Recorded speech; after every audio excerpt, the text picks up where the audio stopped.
Peu avant 13h ce mardi, un accident est survenu sur la 7e étape de l'Africa Eco Race. Un des avions légers de l'organisation, lors du décollage, pour une raison technique encore inconnue, a été dévié de sa trajectoire suite à une bourrasque de vent et a ensuite heurté le camion positionné pour ravitailler les concurrents. Un motard a été grièvement blessé dans l'accident.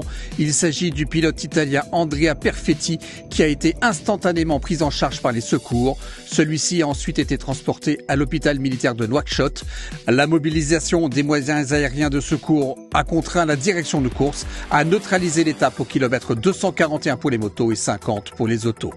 Un accident qui s'est produit au cours d'une journée où les concurrents ont goûté au sable mauritanien avec beaucoup de dunes, une navigation exigeante, le tout sous une chaleur écrasante. Au total donc 241 km de secteur sélectif pour cette étape entre Benichab et Amodjar.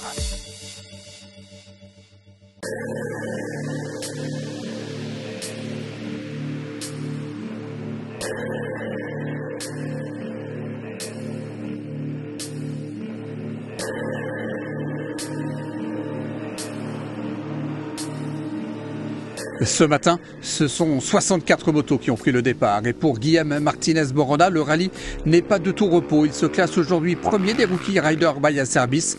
Ces motards de moins de 35 ans qui disputent ici leur premier rallye raid depuis 8 jours. Il finit 5e. Les premiers 50 km de dune, c'était le sable très mou. Donc je ne sais pas pourquoi, peut-être avec le guidon, il a desserré le support d'amortisseur de direction et jusqu'à le refueling, j'avais plus d'amortisseur. Donc pour les pistes rapides, j'avais plus de mains et de bras parce que j'étais KO. Mais bon, j'ai réussi de monter des boulons de l'autre côté, donc j'ai fixé d'abord. Parce que sinon, après la piste, qu'il y avait la piste de le train, la piste à faire, on l'appelle, et ça bougeait beaucoup, donc j'ai la chance que j'avais l'amortisseur. Parti 40e ce matin, Nicolas Charlier a poussé sa machine pour arriver 10e au refueling. Le Belge a vécu l'étape la plus difficile jusqu'à présent, mais il a pris du plaisir tout de même dans ces grands espaces pour finalement être classé à la 4e place.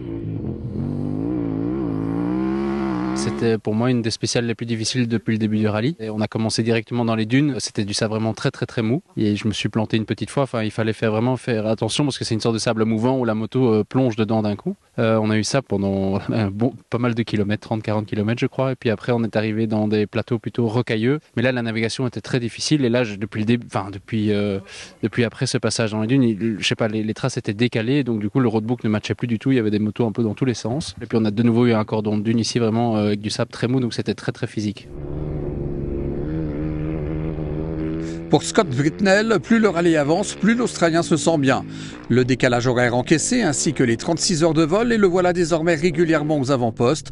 Ce soir, il monte sur la 3e marche du podium et il termine premier des Motul Extreme Rider.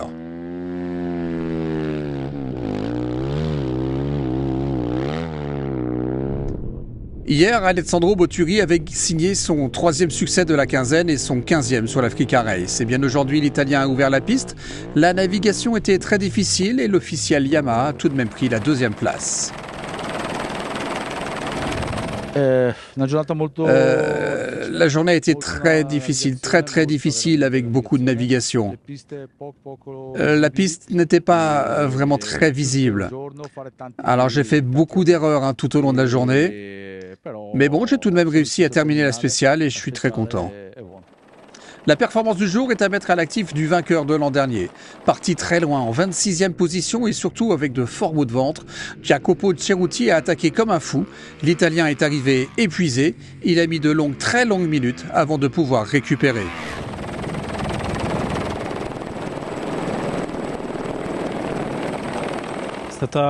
C'était très difficile pour moi aujourd'hui. J'ai été malade toute la nuit. J'ai pas réussi à manger ni à boire quoi que ce soit durant toute la spéciale et je termine vraiment fatigué. Et je suis content d'arriver et bon, demain ce sera un autre jour. Et victoire donc aujourd'hui de Ceruti en 2h51 minutes et 54 secondes devant Botturi. Scott Britnell est 3e, 4e place pour Nicolas Charlier. Au général, Botturi conserve sa place de leader, mais il concède 9 minutes à Ceruti qui revient à 6 minutes 53. Guillaume Borne est toujours 3e.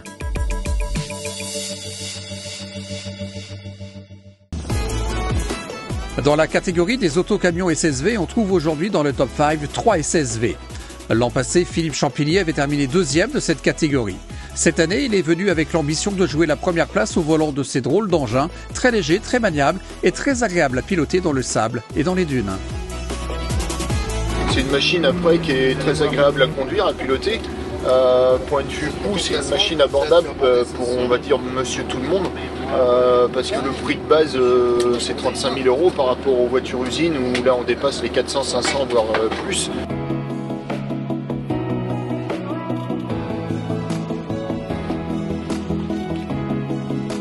Le rôle du mécanicien, bien sûr, c'est quand le véhicule arrive au bivouac le soir, c'est de faire un check-up complet mécaniquement. On a toujours forcément des complications, des pannes sur lesquelles on ne pense pas, puisque forcément c'est dur à l'e-raid. Donc voilà, après un CSV, ça reste quand même assez simple en mécanique, une mécanique assez fiable, plutôt de l'entretien tous les soirs plutôt que la grosse mécanique, ce qui est avantageux pour nous les mécaniciens quand on veut se coucher tôt. Nous on est donc sur un modèle X3 qui développe un petit peu plus de 200 chevaux. 2 roues, 4 roues on choisit, mais souvent il fonctionne en 4 roues motrices en permanence.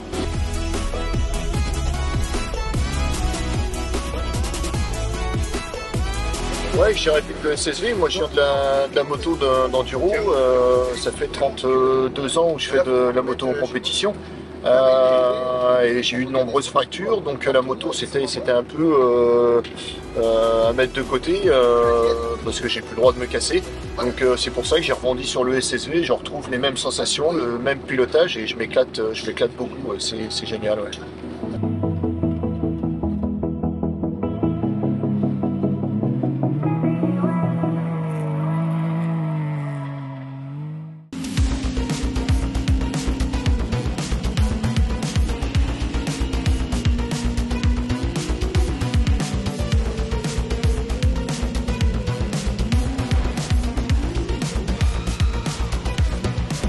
Philippe Champillier termine troisième ce mardi à un peu moins de 3 minutes du leader du général. Benoît Frotin a connu un début de spécial un peu compliqué, c'est là où il a perdu un peu de temps, mais cela ne l'empêche pas de boucler la journée à la deuxième place. 50 premiers kilomètres d'enfer, des dunes dans tous les sens, de l'herbe à chameau de 2 mètres, une moyenne 40 km/h enfin 40 km pour 1 heure pour faire les 40 premiers kilomètres, je vais y arriver. Et puis derrière des pistes un peu plus roulantes, plutôt agréables. Je pense qu'on avait repris pas mal d'avance sur tout le monde, sauf sur un SSV au niveau du ravito. On est arrivé les premiers au ravito des voitures et on n'a vu personne pendant 20 minutes. Pierre Lafay est lui le vainqueur du jour. C'était une journée faite pour ces petits bolides aux qualités multiples. 140 km/h en vitesse de pointe, le temps d'apprécier le paysage et au passage le meilleur chrono pour une deuxième victoire d'étape après celle de la première journée. Et en fait, tout le début a été assez technique, sablonneux, c'était très joli. Des endroits dans les herbes à chameau difficiles, donc vraiment on a été très prudent pour ménager la mécanique. On a passé des zones de dunes, de petites dunes, enfin il n'y avait pas des choses... c'est très beau. Puis après on a attaqué des pistes rapides, et là j'étais un peu frustré parce que je pensais qu'on rentrait dans un truc énorme de dunes qui allait durer. Donc voilà, un peu surpris par rapport à ce qu'on avait entendu au briefing ou ce que j'avais lu du book. Mais c'était très beau quand même, il y a eu des endroits magnifiques. Ils ont des grandes allonges moins passionnantes, mais non, c'était beau. Alors nous, on a roulé très safe, et puis on a jardiné un peu. C'est le premier jour que ça nous arrive, 2 fois, et des bons jardinages. Donc voilà, mais c'est pas grave, on a fait ça calmement, on a retrouvé notre chemin, et puis voilà. On récapitule le classement du jour. Victoire donc aujourd'hui de Pierre Lafay avec 2 minutes et 15 secondes d'avance sur Benoît Frotin. Premier camion, celui de Gerrit Zurmond, il est 5e. Au général, Benoît Frotin reste bien entendu le leader avec 4 heures d'avance sur le SSV de Martin van den Broek. Le deuxième SSV complète le podium, il s'agit de celui de Pierre Lafay.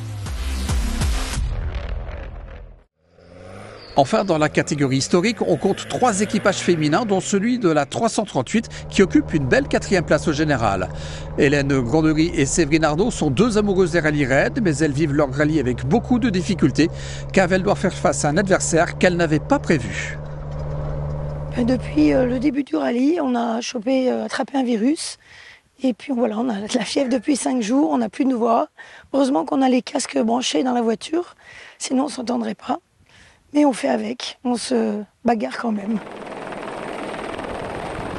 La joie d'être présente au départ décuple leur force au volant de leur Toyota, dont leur numéro, le 338, n'est pas le fruit du hasard. En fait, moi je suis en Isère et ma team s'appelle Team Rose 38. Depuis 20 ans que je fais des rallyes, j'ai toujours essayé d'avoir le 38 dedans pour faire honneur à mes sponsors, principalement. Et on a pu avoir le 338 cette année, donc c'est incroyable, c'est trop bien. Et pour les accompagner psychologiquement dans leur aventure, les deux femmes peuvent compter sur le soutien d'un parrain de renom qui a participé à plus de 30 Dakar, dont il a remporté l'édition 93. Oui, Bruno Sabi, qui est à côté de chez moi, en fait, qui est grenoblois, et qui, depuis toutes ces années, est toujours à nos côtés, nous coach, nous aide et est très fier de nous. Aujourd'hui, Hélène et Séverine ont pris la 4e place. Cœur du Jardin est lui 2e de cette étape qui comptait 2 ZR, une de 65 km et l'autre de 165 km, appelée la longue, car il s'agissait d'une des plus longues ZR dans l'histoire des rallyes de régularité. Enfin, le Belge Eric Lez et son fils Tom n'en finissent plus de survoler la catégorie. Déjà vainqueurs de l'épreuve historique l'an dernier, les deux hommes s'acheminent une nouvelle fois vers une victoire finale. Ils ont remporté ici leur 6e victoire d'étape depuis le début du rallye et ils s'imposent donc devant Kurt du Jardin. Fabrice et Magali Morin sont 3e. Au général, Eric Lez reste bien entendu le leader avec 1194 points d'avance sur Kurt du Jardin. Fabrice et Magali Morin complètent le podium.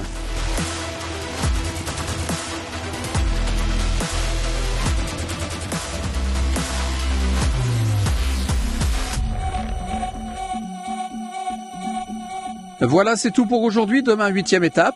Il s'agira d'une boucle inédite à la découverte du plateau de l'Adrar et de ses merveilles. Les concurrents devront parcourir 351 km de secteur chronométré. À demain. Bye bye.